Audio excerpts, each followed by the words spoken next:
runtii wax la qaadan kara maaha waa wax aad u culus weeye markii galmudug gudihiina ka baabaaday magacii qarannimadana ay meel cidla ka soo fariisatay waxaa noo muuqata in madaxweynihii la dooranayo oo kursiga ugu dambeeyay ah isaguna aan dameeshii ay mareen taladii ay martay xubnihii labada gole ay martay iyo shaqada oo madaxweynaha iyagu uu ka shaqaynayo oo ah dayacaad aad u weyn oo reer galmudug maalinba maalinta ka dambaysa ku dhacaysa inay tahay inaan la wadaagno bulshadayada iyo dhammaan baalkan iyo deegaamada galmudug baashii inaysan maantay meel waqti dambe iyo fikir dambe la bixin karaa inaysan ahayn in dadku dadaalkoodii ii sheegay ay laba laabaan haddaan gudahana ka dhimanno oo magaca galmudug ahaanna gudaha ka dhimanno qarannimadiina aan musiibada noocaanihii hogaankayagii uu ka sameeyey dee wax dambe oo maaragtay runtii noo harsan lama arko marar badan baan ku celinay systemkani inuu yahay systemka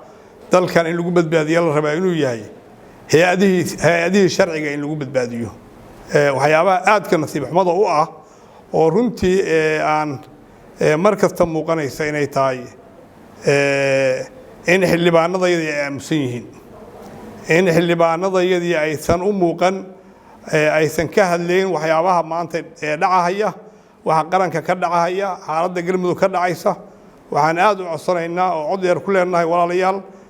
system sharci ah rabnaa in galmudug wax looga qabto waxaan rabnaa inaan maaragtay dadka iyaga ee dalka aan la sii dhibaatayn waxaan aad u codsanaynaa xildhibaanadu inay si degdeg iskugu yimaadaan tilaabooyinka sharciga ah oo maanta galmudug in lagu badbaadiyo u baahan inay qaadaan ayaga laga rabaa fikirka ah xaalkan markuu halkan soo gaaro oo qarannimadii Soomaaliyeed galmudug maantay oo xubno badan ay ka haysay maanta laba xubnood ay ka haysatay inaysan markii laga soo tago dayaca amni horumar bulsho iyo dhinac kasta awal ay la daala dhacaysay oo hogaankii galmudug oo ku fashalmay bulshadii kala tageedii iyo isagoo ku mashquulo waqtigii ku qasiray sidii uu nafta ugu celi lahaa farmaajo iyo kooxdiisii waxa hadda fashalkii koowaad ah in maanta galmudug labadii goloba kaalinta ay kaga jirtay gudoomiye ku-xigeenkii koowaad ee aqalka sare iyo gudoomiye ku-xigeenkii labaad ee golaha shacabka labadiiba maanta galmudug gacantooda kuma jirto maxaa dhacay waddanku waa federaal qolo walbaana waa tartamaysaa waana la isrukaansanayay waana la kambeyn garaysanayay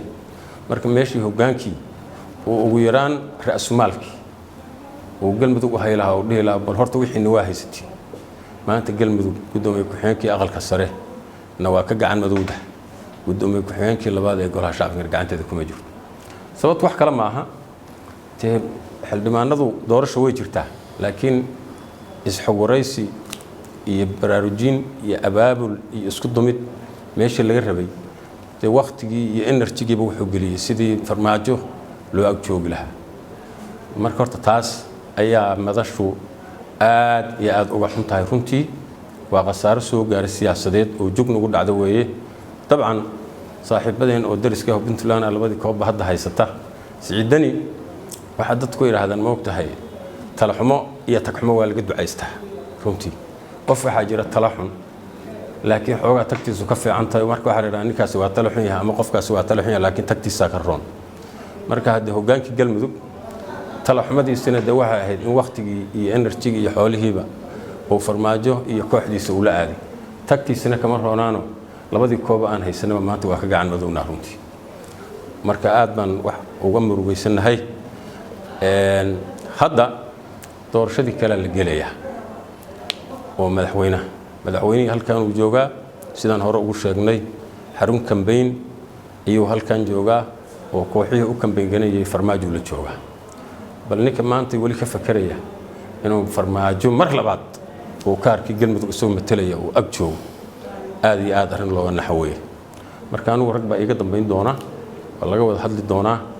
dadku waxay yiraahdaan abka uu batalo aan been iyo qoraafaad iyo wax aan jirin u akhrinaynin ay Soomaaliya u baahan tahay sidaas ogeed waxaan Ilaahay ka baryaynaa in doorashada inta ka dhiman ee doorashada madaxweynaha inuu Ilaahay noogu dhameeyo guul ilaahayna inta hadda iyaga gacantooda oo talada galiyay xildhibaanada ah ilaahay inuu waafajiyo inay noo dooraan qof ummadan ka samata bixi kara qatartii la galiyay 5 sano la soo dhaafay hay'ad haddii qatartaas sii socoto cid kasta ayay meesheeda ku saamaynaysaa marka taasna waa dardaaranka guud ee doorashada qoladan waa baxeen Allah aruursho kulli xisaabta waan jiri doonaa oo waxaan rabaa inta qasaan iska baxa ticket inta goosto America iyo Qatar iyo meelihii aan u badnaan jiray isaga laabana shacabka Soomaaliyeed ma yiri doonaan xisaabtana jiri doona laakiin horta noo dhamaato doorashadu waxaan rajaynaynaa insha Allah taala hadii doorashada loogu guuleysto in sida hadda uu ugu dhagan yahay oo ugu sii dhigina oo sidaas lagu macsalaameyn doono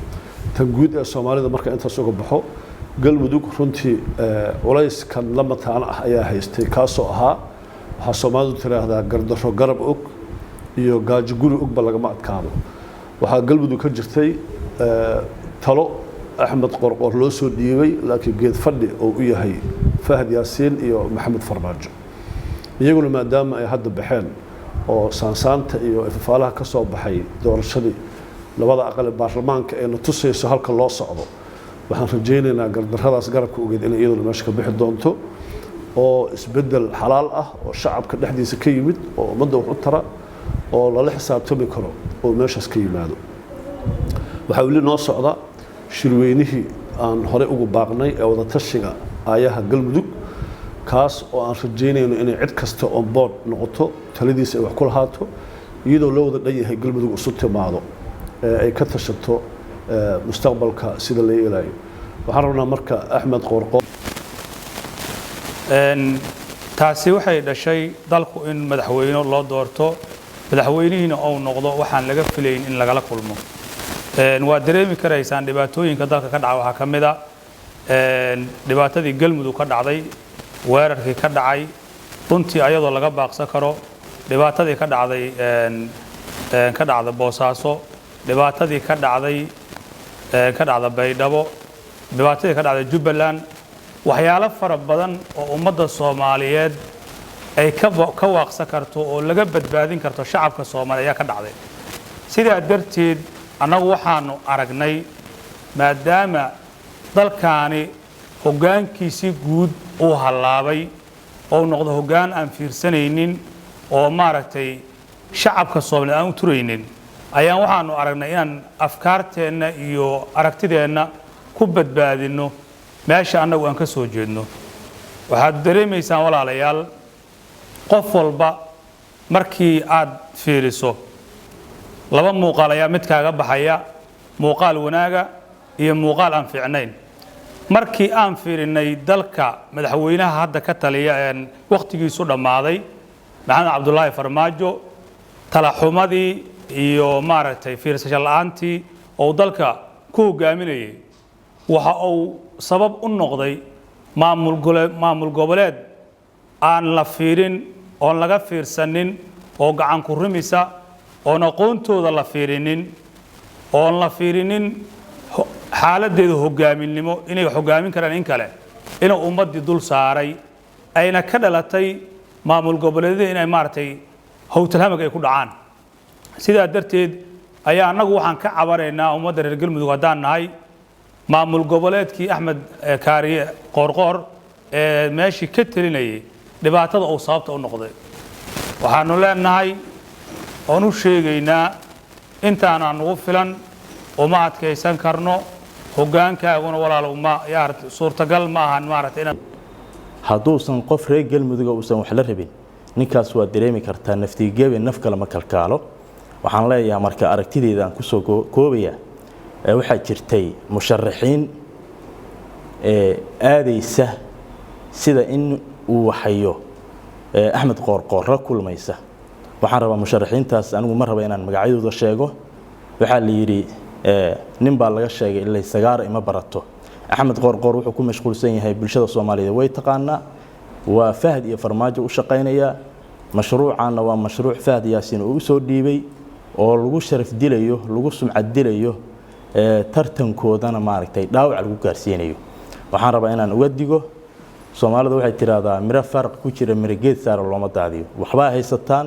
waxba shinsanaysaan ololihiina iyo campaign-kiina Yuusuf Axmed